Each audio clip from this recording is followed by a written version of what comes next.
یہ ایک وظیفہ اور ایک تعویذ ہے جو حضور صلی اللہ علیہ وسلم نے حضرت عثمان ابن ابی عاص رضی اللہ تعالیٰ عنہ کو سکھایا تھا۔ حضرت عثمان کے جسم میں بہت تکلیف رہتی تھی۔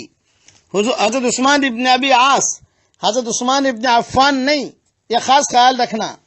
اب سنیے، حضرت عثمان ابن ابی عاص رضی اللہ تعالیٰ عنہ نے حضرت محمد صلی اللہ علیہ وسلم سے اپنے جسم کی شدید تکلیف کا اظہار کیا جو مسلمان ہونے کے بعد سے محسوس کرتے رہے ہیں۔ تو حضور صلی اللہ علیہ وسلم نے جواب دیا کہ عثمان، اپنا ہاتھ درد والے مقام پر رکھو اور 3 بار بسم اللہ بسم اللہ بسم اللہ کہو، پھر 7 بار یہ دعا پڑھو، اعوذ بعزت اللہ وقدرتہ من شر ما اجد و احاذر۔ 7 مرتبہ پڑھو اور پڑھ کر دم کر دو۔ یہ حدیث مسلم شریف میں ہے۔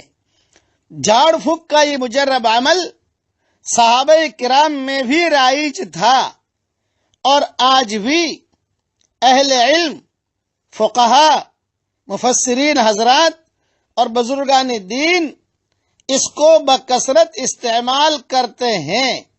حضرت عثمان ابن ابی عاص رضی اللہ تعالیٰ عنہ کہتے ہیں کہ میں نے آپ کے ارشاد کے مطابق عمل کیا، میری وہ تکلیف جاتی رہی اور وہ درد ختم ہو گیا۔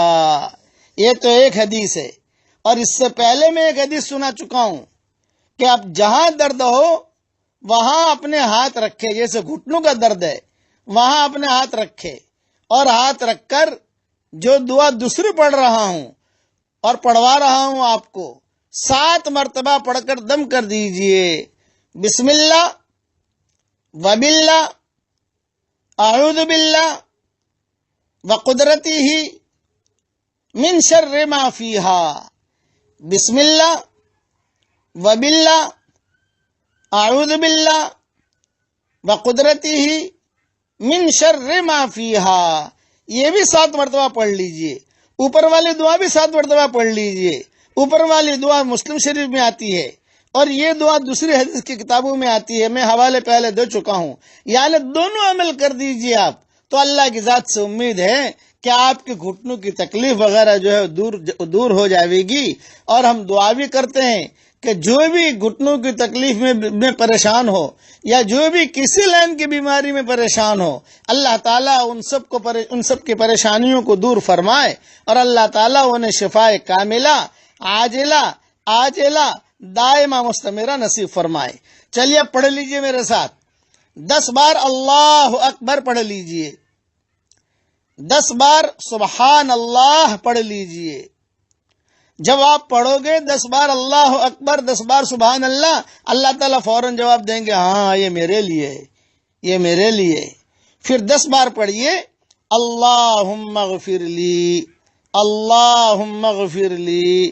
ہر بار اللہ جواب دیں گے، میں نے معاف کر دیا، میں نے معاف کر دیا، میں نے معاف کر دیا۔ کتنی دیر لگے گی آپ کو؟ 2 منٹ لگے گی۔ 2 منٹ میں اگر اللہ تعالیٰ کہے گا میرے لیے میرے لیے میرے لیے، اور اللہ ہمیں معاف کر دے، تو کتنا آسان نسخہ ہے۔ اللہ تعالیٰ ہم سب کو عمل کرنے کی توفیق عطا فرمائے، اور اللہ تعالیٰ ہم سب کے چھوٹے بڑے گناہوں کو معاف فرمائے۔ آمین آمین۔ والسلام علیکم ورحمۃ اللہ وبرکاتہ، وآخر دعوانا ان الحمد للہ رب العالمین۔ اللہم صلی علی محمد وعلی آل محمد کما صلیت علی ابراہیم وعلی آل ابراہیم انکا حمید مجید۔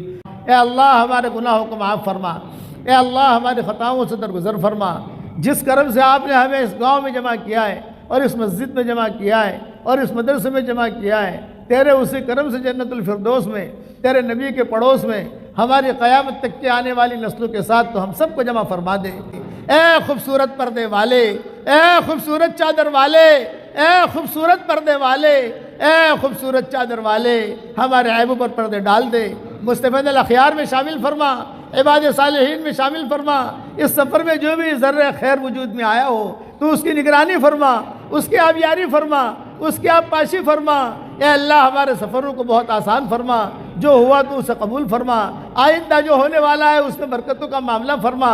اے اللہ کالڑا سے خالی ہاتھ واپس نہ لوٹا، اے اللہ ہمیں کالڑا سے خالی ہاتھ واپس نہ لوٹا، ہماری جھولیوں کو ہدایت سے بھر دے، ہماری جھولیوں کو امن و امان سے بھر دے۔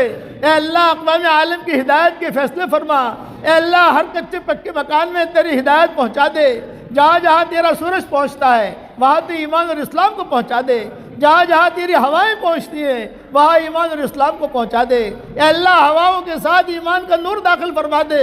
جب لوگ کہتے ہیں ہواؤں کے ساتھ جراثیم پھیلتے ہیں، ہم کہتے ہیں ہواؤں کے ساتھ ایمان کا نور بھی پھیل سکتا ہے۔ جب ہواؤں کے ساتھ کورونا وائرس پھیل سکتا ہے تو ہواؤں کے ساتھ تقویٰ بھی پھیل سکتا ہے، ہواؤں کے ساتھ قرآن کا نور بھی پھیل سکتا ہے، ہواؤں کے ساتھ نماز کا نور بھی پھیل سکتا ہے، ہواؤں کے ساتھ سبحان اللہ کا نور بھی پھیل سکتا ہے۔ ان ہواؤں کے ساتھ تو ایمان کے نور کو پھیلا دے اور ایمان کی چادروں کو بچھا دے۔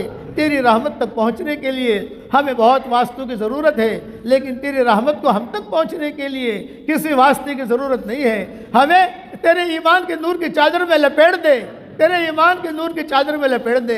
ایک دن آئے گا ہم دنیا سے رخصت ہو جائیں گے۔ آج دوسروں کی موت کی خبریں ہمارے کانوں تک پہنچتی ہیں، ایک دن ہماری موت کی خبر دوسروں کے کانوں تک پہنچے گی۔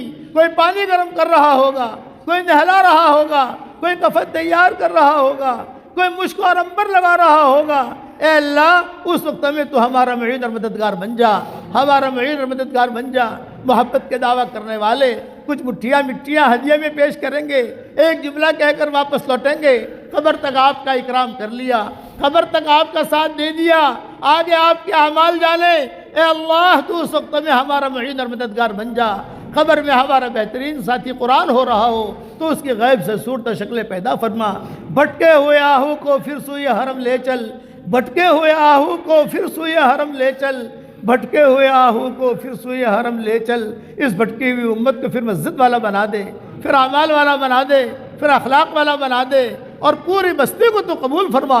اس مجلس میں فرشتے بھی آمین کہہ رہے ہیں، ان کے آمین کے کہنے کو تو قبول فرما۔ جس کے دل میں جو جائز مرادیں ہوں آپ پھر سے ان کے جائز مرادوں کو پوری فرما کر اس میں خیر کی شکلیں اور صورتیں پیدا فرما۔ اے اللہ اگر آپ نے ہمارا نام سعید اور نیک بختوں میں لکھا ہو تو ہمارا نام انہی میں لکھے رکھنا، اور اگر آپ نے ہمارا نام شقی اور بدبختوں میں لکھا ہو تو ہمارا نام ان کی فہرست سے مٹا دینا، اور نیک لوگوں کی فہرست میں ہمارا نام لکھ لینا، اور اپنے فضل و کرم سے ہماری ساری دعاؤں کو قبول فرمانا۔ سبحان ربک رب العزت عما یصفون، سلام علی المرسلین۔